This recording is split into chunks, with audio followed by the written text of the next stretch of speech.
Akkam jirtu viidiyoo garaagaraa waa'ee aappii kana yookaan immoo waa'ee Eksimii viidiyoowwan garaagaraa isiniif hojjechaa jira. Har'as immoo viidiyoo kan biraa yookaan immoo baay'een keessan irraa fayyadamtu jedhee yaadu. Baay'een keessanis immoo kan itti dhiphachaa jirtanidha waan ta'eef isaan isinitti argisiisa.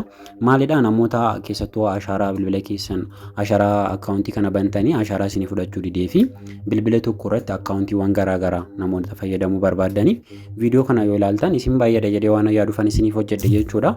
Kanaaf namoonni hojii kanan jalqabiin jirtan immoo kootaa jalqaba aappii kanarraa qarshii guddaatu jira dhugaa qarshii guddaatu jira karaa salphaatiin hojjechuu dandeessu laayiviin qabu akkasumatti paartii qofaan hojjetama waan ta'eef namoonni ammallee hojii kanan jalqabiin jirtan kootaa jalqaba akkamitti jalqabna kan jedhu immoo kunoo viidiyoo kana ilaaluudhaan jalqaba.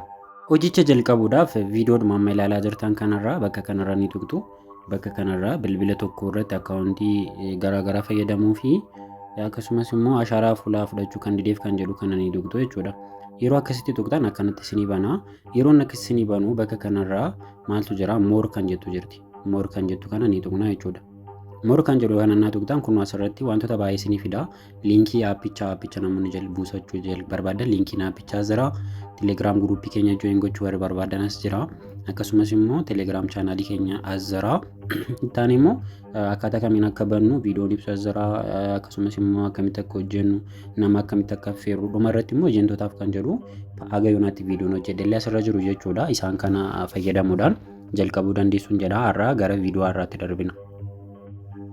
Tole gara viidiyoo har'aatti darbuudhaaf inni jalqaba namoota ashaaraa isinii fudhachuu dideefidha. Ashaaraa namoonni isinii fudhachuu didee maal gootu jechuudha. Bilbila keessan yookaan immoo isuma ashaaraa isinii fudhachuu didee sanarratti viidiyoo jala bakka ashaaraatti kennitan yookaan immoo istiriimar seentariirraa erga deemtaniin booda bakka kanarraa istiriimar seentariirraa erga deemtaniin booda jechuudha bakka kanarraa wantoota sadiidha kan inni isinii fidu. Isa jalqaba irratti face authentication kan jedhu go kan jedhu isinii fida. Ittaansee kan jiru immoo reach level jedhee isinii fiduu danda'a. Isa isinii fiduu dhiisuus danda'a. Kan biraa immoo account password kan jedhu isinii fida jechuudha. Kanaaf bakka account password jedhu sanatti password itti godhatu. Passwordiin dijiitii meeqa? Dijiitii 6 olii password itti godhatu jechuudha. Tole erga passwordii godhataniin booda immoo maal gootu yoo ashaaraa bilbilii keessan isinii fudhachuu didee jechuudha. Sana booda siistaaman amma isinitti argisiisu fayyadamtu jechuudha. Kan biraa immoo namoonni bilbila tokko irratti akkaawuntii garaagaraa fayyadamuu barbaadanii akkamittiin fayyadamattanis siistaamni isaa wal fakkaataadha waan ta'eefidha. Lamaanuun kanan isinitti himaa jiru jechuudha. Maal gootu isinis bilbila nama kan biraa irratti bantanii ashaaraa irratti namni sun yookaan hiriyaa keessan yookaan maatii keessan obbolaa keessan ta'uu danda'a.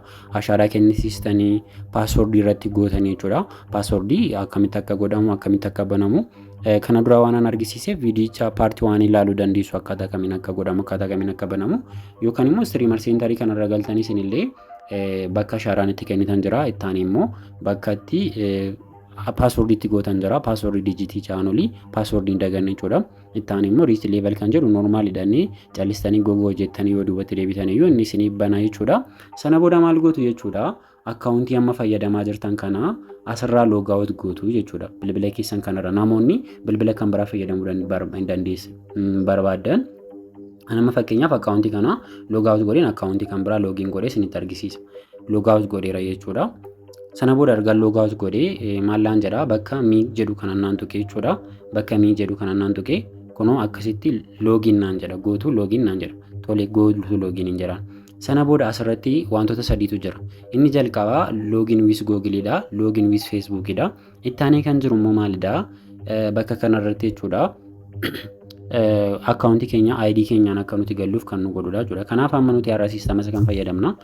Tokkoffaa namoonni bilbila akkaawuntii yookaan immoo Eksimii akkaawuntii namoonni banatanii fayyadamne yoo jiraatan bilbila isaanii irratti erga buustaniin booda namoonni ashaaraan isin didee jechuudha. Bilbiladha yeroo baay'ee namoonni ashaaraan isin didaa jiru.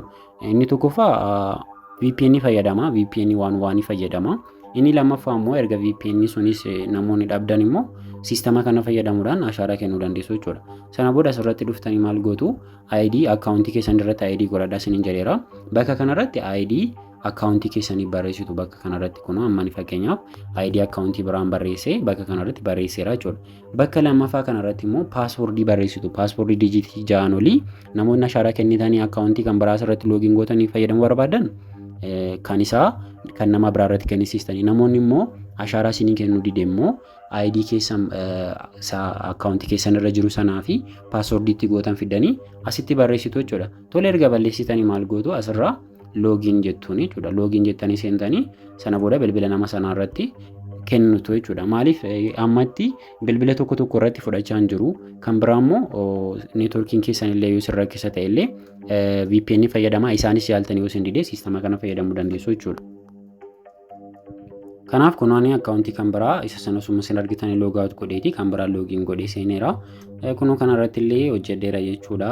Hojjechaan jira asirratti jechuudha. Isa tokko loogaawut godhee isa kanaan kun hojjechuu jalqabeen jira jechuudha. Inni 30 qaqqabeen jira. Isin illee haala kanaan loogaawut loogiin gochanii fayyadamuu dandeessu. Namoonni immoo ashaaraa isin dides immoo siistama kana fayyadamuudhaan bilbila nama biraa irratti aappicha buustanii siistama ammaatiin loogiin gootanii seentanii sana booda immoo itti fayyadamuu dandeessu jechuudha. Dhuftanii kan keessan irratti akkuma jirutti ashaaraa arga kennitaniin booda itti fayyadamuu dandeessu jechuudha.